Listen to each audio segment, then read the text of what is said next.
328 есепте катер қай жағдайда ағыспен жүзді, қай жағдайда ағысқа қарсы жүзді дейді. Катер А айлағынан Б айлағына барарда 5 сағат жүзді дейді біріншісінде, және екіншісінде катер Б айлағынан А айлағына қайтарда 4 сағат жүзді. Екеуі арақашықтығы бірдей.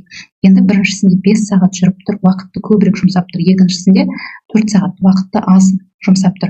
Яғни бұл жерде 5 сағат уақытты көп жұмсаған жері ол ағысқа қарсы жүзді деген сөз. Себебі ол ағыстың өзі уақытты алады. Сондықтан ол ағысқа қарсы жүзген.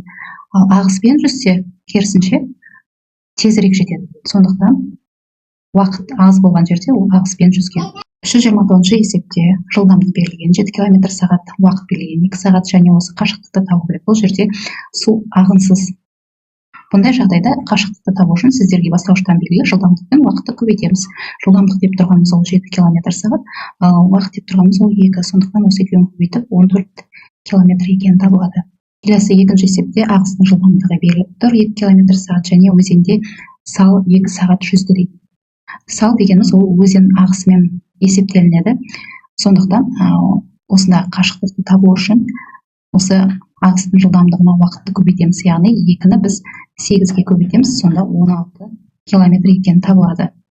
330 есепте меншікті жылдамдығы белгілі 32 км сағат екені, ал ағыс жылдамдығы 3 км сағат екені белгілі. Және біріншісінде ағыстың жылдамдығын табу керек, және ағысқа қарсы жүзгендегі жылдамдықты табу үшін біз не істейміз? Яғни меншікті жылдамдыққа қосамыз ағыстың жылдамдығын. Сонда бізде ағыспен жүзгендегі жылдамдық табылады. Ағысқа қарсы жүзгендегі жылдамдықты табу үшін 32-ден, яғни 3-ті алып тастаймыз.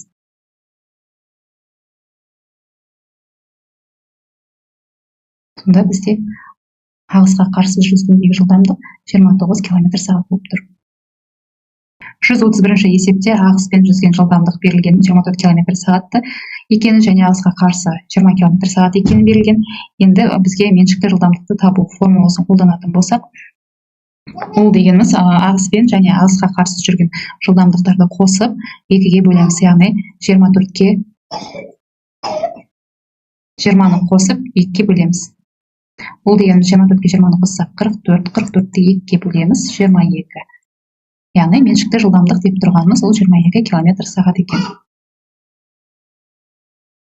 332 есепте ағыспен жүзгендегі жылдамдық және ағысқа қарсы жүзгендегі жылдамдық белгілі, ағыстың жылдамдығын табу керек. Бұл кітаптағы бізде бар формула, соны қолданамыз. Яғни ағыстың жылдамдығын табу үшін біз ағыспен жүзген жылдамдығына азайту керекпіз. Ағысқа қарсы жүрген жылдамдығын соны 2-ге бөлеміз.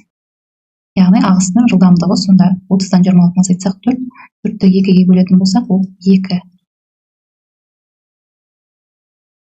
Сонда ағыстың жылдамдығы 2 км сағат болып тұр.